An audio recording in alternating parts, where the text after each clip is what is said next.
nabi, rasul, kenapa mereka minta hidayah? Kalau yang jahil sudah, yang baru separuh ilmu sudah, yang sudah berilmu tidak beramal sudah, yang meyakini yang batil sudah. Sekarang kita tanya, kenapa nabi tetap minta hidayah? Kalau 4 tadi menceritakan tentang diri kita, tapi kalau kemudian yang kelima, kenapa nabi dan orang-orang soleh yang mengikuti jalan para nabi, yaitu para sahabat, para tabi'in, dan kita yang berusaha untuk mengikuti mereka, ridwanullah alaihim, kenapa kita masih tetap minta hidayah? Karena belum tentu apa yang antum dapatkan kalau sudah benar itu menjamin antum itu meninggal dalam keadaan itu. Kita apa pernah menjamin bahwasanya kita akan mati husnul khatimah dalam keadaan iman? Siapa yang menggaransi iman kita? Tidak ada. Minta hidayah supaya Allah itu memberikan istiqomah setelah kita dapat ilmu yang benar.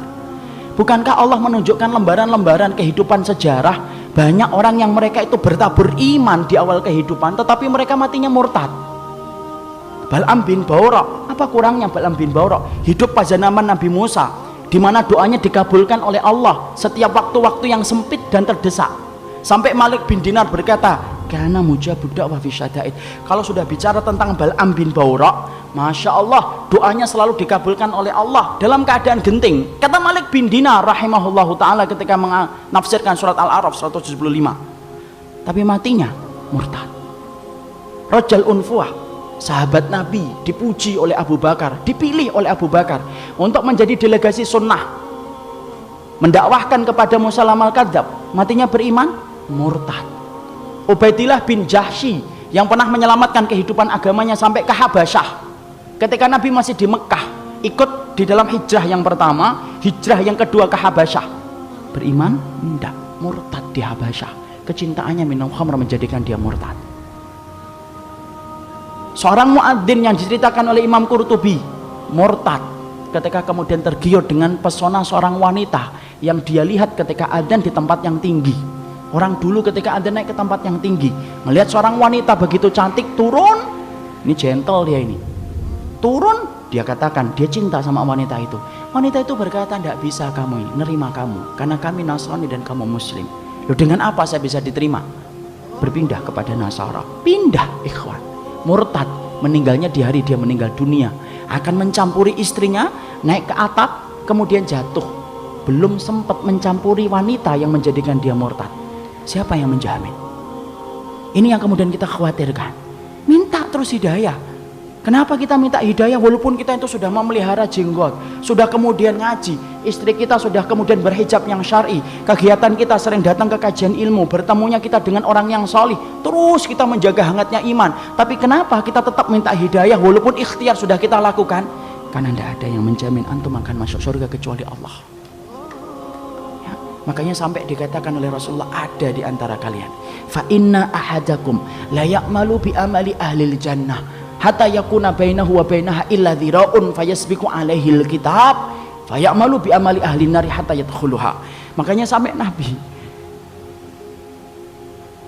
beliau bersabda, ada di antara kalian yang melakukan amalan surga sampai antara dia dengan surga tinggal sejengkal, tinggal sejengkal ikhwan. Satu amalan tak langsung masuk surga itu harusnya, tapi ternyata catatan takdir mendahului apa yang dia lakukan. Lalu kemudian di akhir kehidupannya melakukan amalan penduduk neraka hatta yadkhuluha, sampai dia masuk ke neraka itu. Ada pula yang sebaliknya, fa inna ahadakum la ya'malu bi amali ahli nar hatta yakuna bainahu wa bainaha illa dhira'un fayasbiqu alaihi alkitab fayamalu bi amali ahli jannah hatta yadkhuluha. Nabi kemudian berkata sebaliknya, ada pula di antara kalian yang melakukan amalan penduduk neraka terus sampai antara dia dengan neraka tinggal sejengkal tak, kata Nabi. Tetapi catatan takdir mendahului apa yang dia lakukan.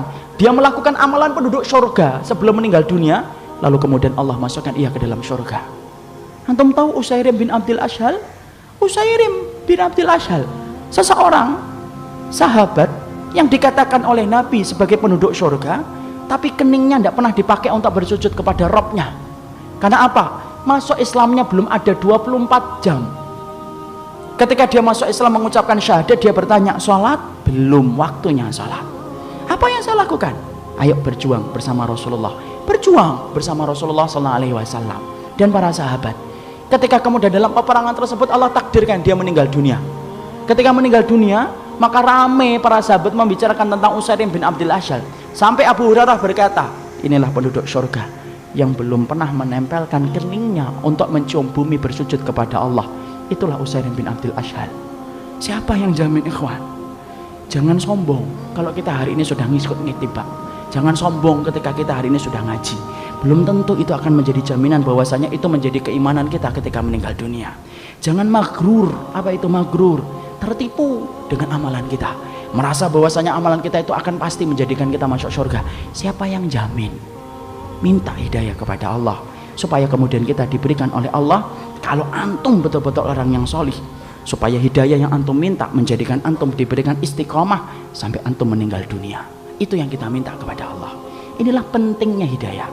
Makanya di dalam kehidupan kita sampai Allah terangkan doa yang pertama bukan doa meminta ampunan. Doa yang pertama bukan meminta surga. Doa yang pertama di dalam Al-Quran bukan meminta perlindungan dari neraka. Tapi doa yang pertama, ikhwan, antum sebagai hambanya Allah diajarin oleh Allah. Kita diajarin oleh Allah minta hidayah. Karena kalau antum sudah dapat hidayah, antum diampuni oleh Allah. Kalau antum sudah dapat hidayah, antum dimasukkan surga oleh Allah. Kalau antum minta hidayah, antum akan dijaga dari api neraka. Dan itu didahului dengan hidayah.